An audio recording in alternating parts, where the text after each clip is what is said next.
નમસ્કાર, ગ્રાઉન્ડ રિપોર્ટમાં આપનું સ્વાગત છે. હું છું આપની સાથે સંધ્યા. બનાસકાંઠાના વિભાજનના વિરોધની આગ હજુ શાંત નથી પડી રહી.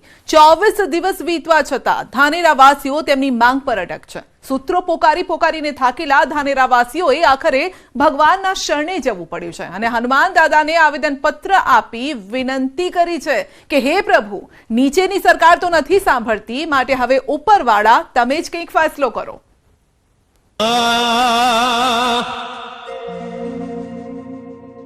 कि दुनिया करे कि सरकार करे कि सरकार करे એવું કરવાનું નથી. સરકાર કરે એવું કરવાનું નથી. ધોનેરા તાલુકા બનાસકાંઠામાં રહેવાનું આપણે.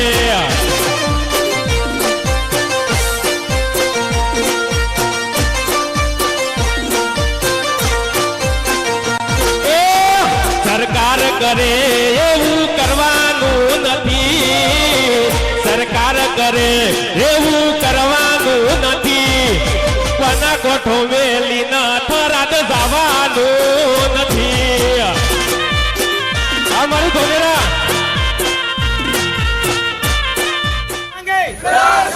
પહેલા ઢોલ વગાડીને જગાડ્યા.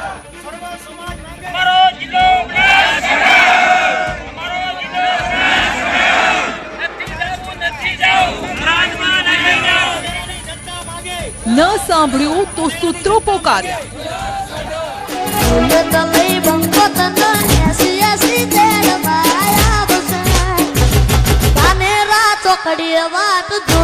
મારી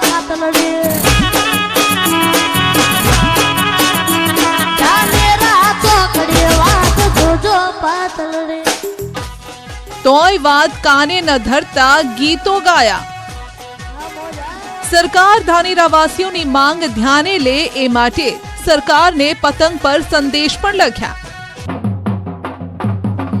પણ સરકારના પેટનું પાણી ન હલતા ધાનેરાવાસીઓએ ભૂવાનો સહારો લીધો અને ભવિષ્ય ભાગ્યું. નક્કોના વગડા માનના માતા નાખ્યા ભાઈ.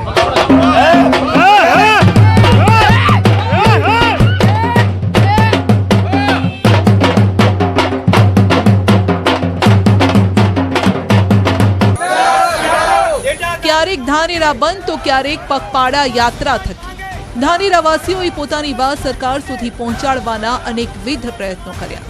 ગામડાઓમાંથી મોટી સંખ્યામાં લોકો ધાનેરા પહોંચ્યા અને ધાનેરા સજ્જડ બંધ પણ રાખ્યું. અરે ત્યાં સુધી કે પૂર્વ એમએલએ તો આત્મવિલોપનની ચીમકી પણ આપી દીધી. ધાનેરા હિતરક્ષક સમિતિએ સ્પષ્ટ શબ્દોમાં કહ્યું છે, અમે આત્મવિલોપન, અમે રસ્તા રોકો એ બધા કાર્યક્રમો આપીશું. જો કે હજુ એ મેળ ન પડતા હવે ધાનેરાવાસીઓની ધીરજ ખૂટી ગઈ છે અને માટે જ તેઓ પહોંચી ગયા છે દાદાના શરણે. કારણ કે સૌથી શક્તિશાળી તો બજરંગ બલી છે. ધાનેરાને બનાસકાંઠા જિલ્લામાં રાખવાની માંગ સાથે સ્થાનિક લોકો હનુમાન દાદાના મંદિરે પહોંચ્યા અને દાદાને જ આવેદન પત્ર પાઠવી દીધું. આ સાથે સરકારને સદબુદ્ધિ આવે તેવી પ્રાર્થના સાથે ધાનેરા હિત રક્ષક સમિતિએ હવનનું આયોજન કર્યું. જો કે આ લોકો છેલ્લા 24 દિવસથી અલગ અલગ રીતે વિરોધ પ્રદર્શિત કરી સરકાર સમક્ષ માંગ કરી રહ્યા છે, છતાં નિરાકરણ નથી આવ્યું. માટે જ લોકોએ આ રસ્તો અપનાવ્યો છે.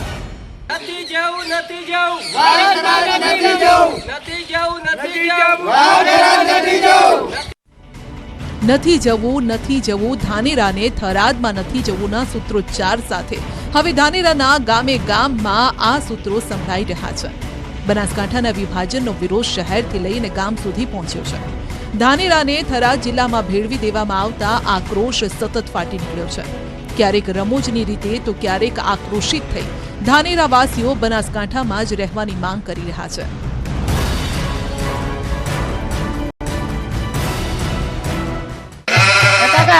ક્યાંનો ધારો તમે? હવે આપડે ઓલો નવો થરાદ જિલ્લો નથી બન્યો, ત્યાં ડોક્યુમેન્ટ બધા કાગળિયા લઈ અને જિલ્લો હવે બનાસકાંઠા હું બધો થરાદ બદલે કરવા દોરો છું. તો મારે કાગળિયા છે, મૂલ્યો તો લઈ લે. પાસબુક ને આધાર કાર્ડ ને રેશન કાર્ડ ને બધું લઈ લે. હેડ આ રેડ તો મૂલ્યો તો હેડ હેડ બસ ટ્રાફિક થઈ જશે.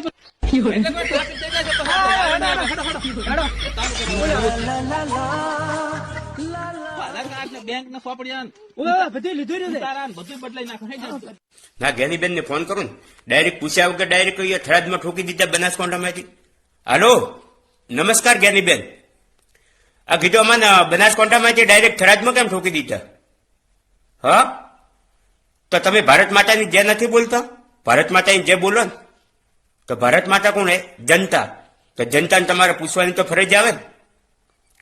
શંકરભાઈને ફોન કરો એમ? સારું હેલો બેન. નમસ્કાર શંકરભાઈ, આ કીધું અમારે બનાસકાંઠામાંથી ડાયરેક્ટ થરાદમાં કેમ ઠોકી દીધા?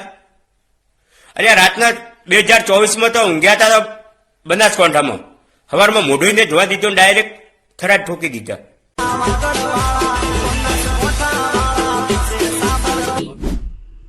બંચમ કર્યું ભાઈ, તમે થોડા કોકરેજ ચડામજો. આ તો બધા અમારા માટે ગીત, તમારો હક નથી ભાઈ કોઈ. હવે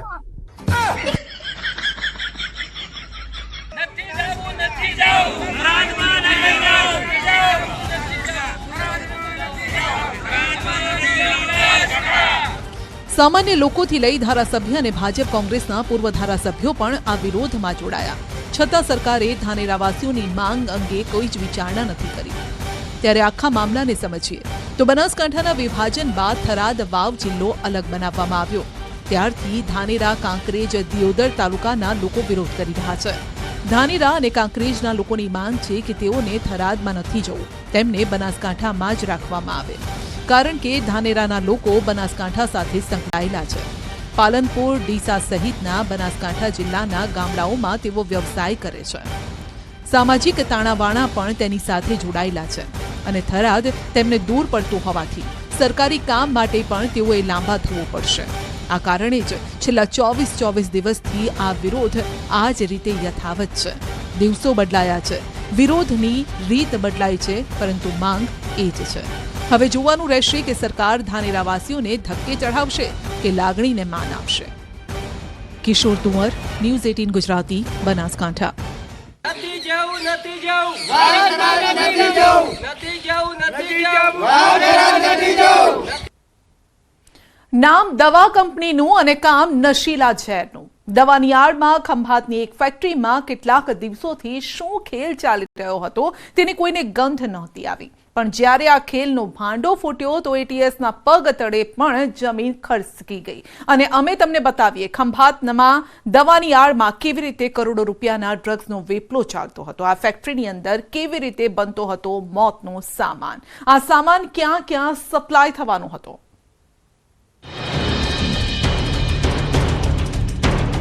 દવાની કંપનીનું બોર્ડ, લાયસન્સ દવા બનાવવાનું, નામ ગ્રીન લાઈફ ઇન્ડસ્ટ્રી. પણ જીવન રક્ષક દવા બનાવવાની જગ્યાએ મોતના મુખમાં ધકેલતા નશાનો ચાલતો હતો કારોબાર. ઝડપાઈ ઝેરની સિક્રેટ ફેક્ટરી, જ્યાં દવાની આડમાં તૈયાર થતું હતું જિંદગી બરબાદ કરતું ડ્રગ્સ, જ્યાંથી ચાલતું હતું કરોડો રૂપિયાના ડ્રગ્સનું સિન્ડિકેટ. દવાની આડમાં જ્યાં તૈયાર થતું હતું નશીલું ઝેર. આ જે કંપની છે એનું મૂળ લાયસન્સ દવા બનાવવાનું છે, એટલે કે ફાર્માસ્યુટિકલ લાયસન્સ છે. અને આ ફાર્માસ્યુટિકલ લાયસન્સ ના જે એના આધારે આ કંપની દવા બનાવવાનું આખું એક પ્રક્રિયા હાથ ધરતી હતી. પરંતુ બિનઅધિકૃત આ જે પ્રતિબંધિત દવા જે બનાવતી હતી, પાવડર બનાવતી હતી, એના આધારે એટીએસએ રેડ કરી છે. ખંભાતમાં સોખડા જીઆઈડીસીમાં આ ફેક્ટરીમાં એટીએસે દરોડા પાડી દવાની આડમાં ડ્રગ્સના કારોબારનો પર્દાફાશ કર્યો. એટીએસે કેવી રીતે ડ્રગ્સના આ ખતરનાક રેકેટનો ભાંડો ફોડ્યો. ન્યૂઝ 18 ગુજરાતી પર કરોડો રૂપિયાના આ નશીલા વેપલાનું એક સત્ય જોઈ લો. આણંદ જિલ્લાનો ખંભાત તાલુકો અને એનો રૂરલ એરિયા સોખડા જીઆઈડીસી, જ્યાં ગઈકાલે એટીએસની ટીમે ખૂબ મેગા સર્ચ ઓપરેશન હાથ ધર્યું હતું. લગભગ એટીએસના 40 અધિકારીઓ અને ખંભાત પોલીસના અધિકારી, આણંદ એસઓજી અને એફએસએલ આ તમામ જોડાયા હતા. લગભગ 11 કલાકનું મેગા સર્ચ ઓપરેશન હાથ ધર્યું હતું. હું ચોક્કસ આ દ્રશ્યમાં બતાવવા માંગીશ કે આ ગ્રીન લાઈફ ઇન્ડસ્ટ્રીઝ જ્યાં આ સમગ્ર ઓપરેશન હાથ ધરાયું હતું.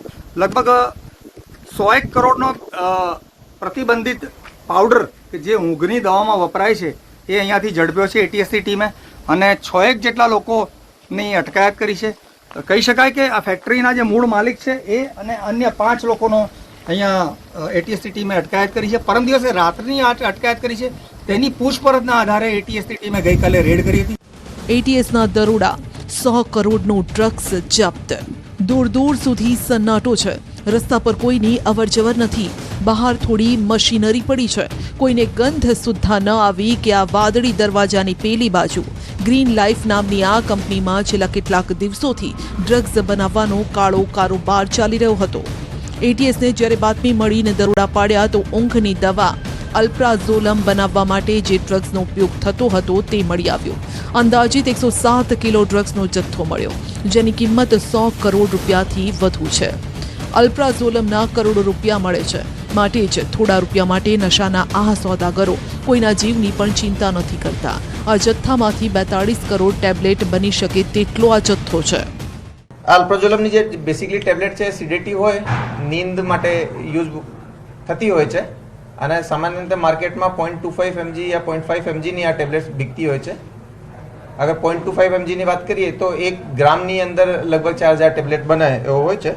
તો આ જે કમ્પ્લીટ ક્વોન્ટિટી છે 107 kg, એમાં બીજા બાઇન્ડિંગ કેમિકલ્સ અને ડાયલ્યુટર વગેરે મળીને લગભગ 42 કરોડથી વધારે ટેબ્લેટ્સ એમાંથી બનવાની શક્યતા હતી અને એ ટેબ્લેટ બન્યા પછી આની જે સ્ટ્રીટ લેવલ વેલ્યુ છે એ લગભગ 107 કરોડ રૂપિયા.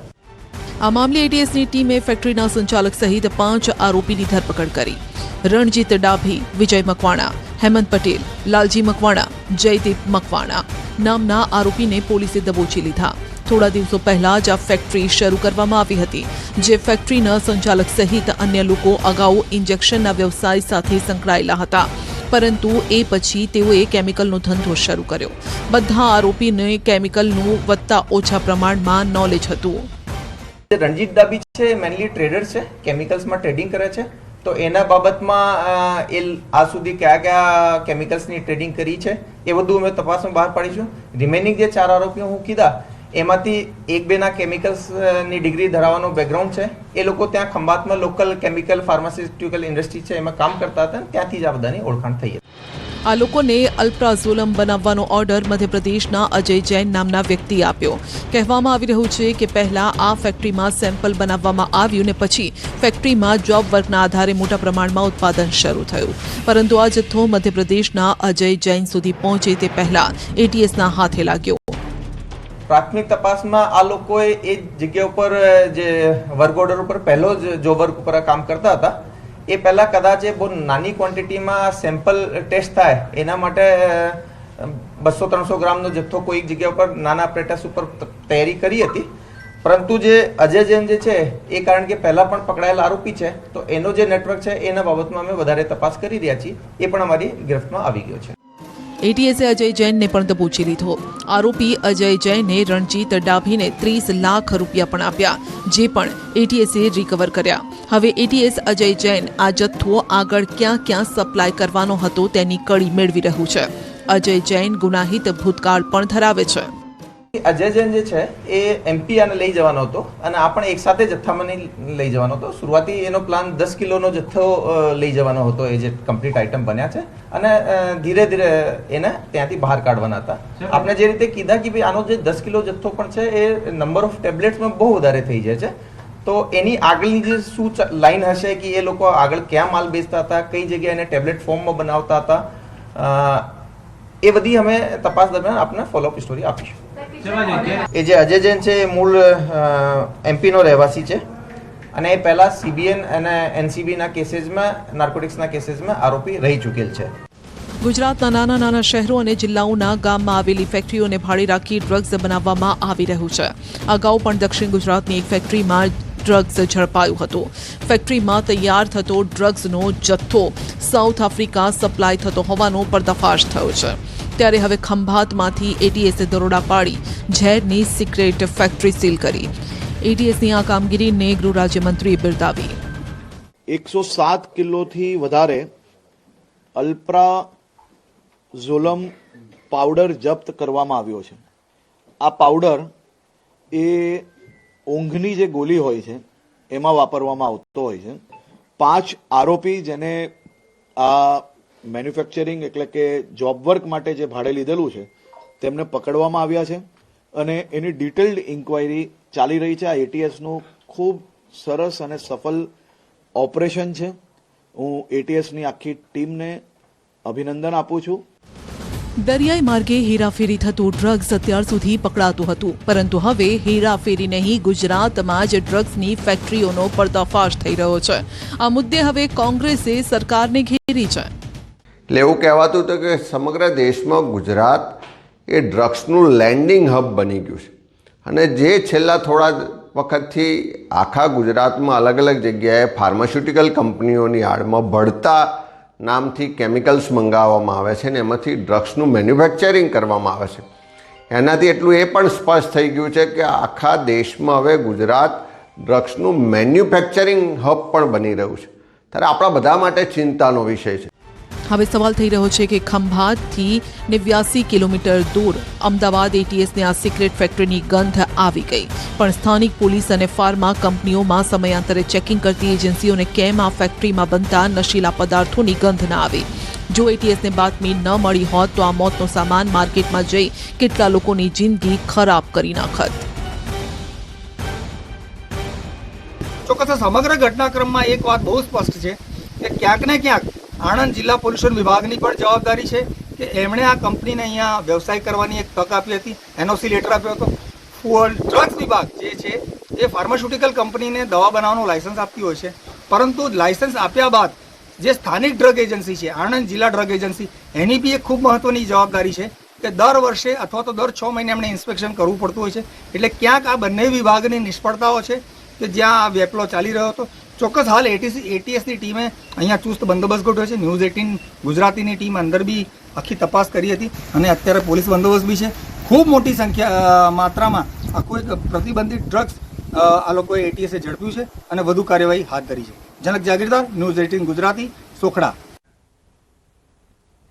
નાના હતા ત્યારે રમત રમતા, ટામેટું રે ટામેટું, નદીએ નાહવા જાતું તું, ઘી ગોળ ખાતું તું, પણ આ જ ટામેટાને લઈ ખેડૂત કહી રહ્યો છે ટામેટું રે ટામેટું, નુકસાની કરાવતું ટામેટું, રાતા પાણીએ રડાવતું ટામેટું. આ ટામેટાની કહાની જોઈને તમને નવાઈ લાગશે કે તમારી મારી અને ખેડૂત વચ્ચે કેટલાય કિલોમીટર દૂર બેઠેલો વચેટિયો નક્કી કરે છે કે આવતીકાલે તમે કયા ભાવે ટામેટા ખરીદશો. આવતીકાલે તમે જ્યારે બજાર જાઓ અને વેચનાર કહે કે પાછળથી જ ટામેટા 30-40 રૂપિયા કિલો આવી રહ્યા છે, તો તમારે શું જવાબ આપવાનો છે? જો એ જવાબ સાંભળવો હોય તો જોઈ લો આ રિપોર્ટ.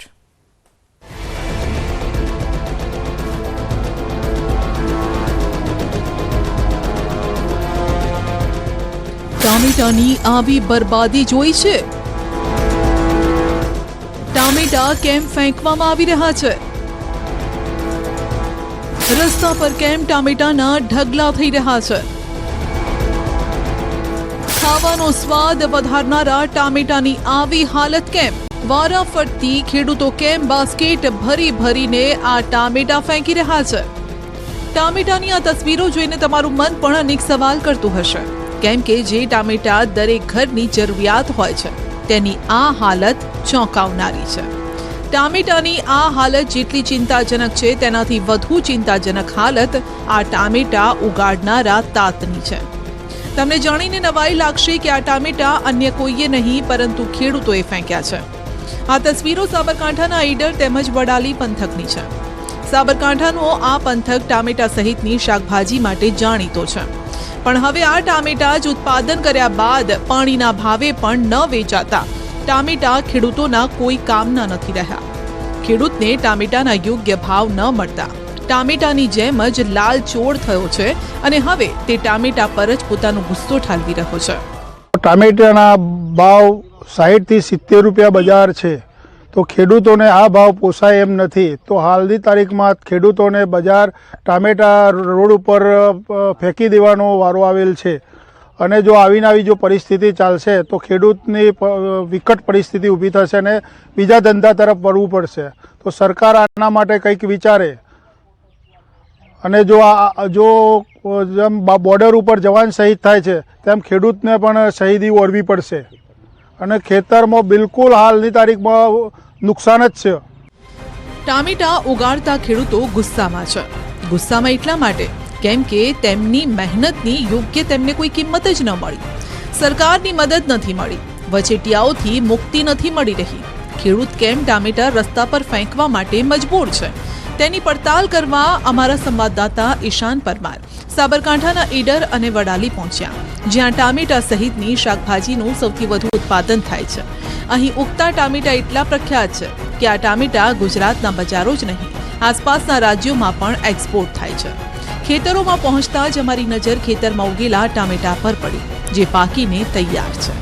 જ્યારે અમે ખેડૂતોને પૂછ્યું તો જાણવા મળ્યું કે કેમ ટામેટા તેઓ ઉતારતા નથી, અને ઉતારે છે તો કેમ રસ્તા પર ફેંકે છે. ખેડૂત દિવસે દિવસે જે ઉત્તર ગુજરાત તરફ જે ટામેટાનું બાગાયત ખેતીનું વાવેતર છે, જે પ્રમાણમાં રીંગણનું, મરચાંનું, એ મણના ભાવ છે 70 થી 80 રૂપિયા, અને એ જ વસ્તુ બજારમાં કિલોનો ભાવ છે 30 થી 40 રૂપિયા. તો ખેડૂત કઈ રીતના આઘારી આવશે? ખેડૂતને મજૂર, લેબર, જે ખેતી કરવા માટે જે દવા, ખાતર, તમામ ખર્ચો જ કાઢવો નીકળતો નથી આમાંની. તો ખેડૂત કઈ રીતના પોતાનું ગુજરાન ચલાવશે? એની જે કોઈ જીવન જરૂરિયાત ખર્ચા એ આમાંથી નીકળતા નથી. ખેતીનો ખર્ચો ખેતીમાં, અને ખેડૂત માટે કોઈ પૈસાનું કે કોઈ બી કામ કાઢવું હોય તો દેવાદાર થતો જાય છે, એને કોઈ આમાંની વળતર મળતું જ નથી. ખેડૂતને વળતર કેમ નથી મળતું? કારણ છે છેલ્લા એક અઠવાડિયામાં ટામેટાના ભાવમાં આવેલો કડાકો. તમે 30-40 રૂપિયા કિલો ટામેટા ખરીદો છો, પણ હાલ ખેડૂતોને કિલો ટામેટાનો ભાવ 3 થી 4 રૂપિયા જ મળે છે. પ્રતિ 20 કિલોએ ટામેટાનો ભાવ 60 થી 80 રૂપિયા છે. એટલે ખેડૂતોને મજૂરી કે બિયારણનો ખર્ચ પણ નથી નીકળતો. તેમાં આ ટામેટા બજાર સુધી વેચવા જાય તો ટ્રાન્સપોર્ટેશનનો ખર્ચ માથે પડે. એટલે હવે ખેડૂતો આ રીતે જ રસ્તા પર ટામેટા ફેંકી રહ્યા છે.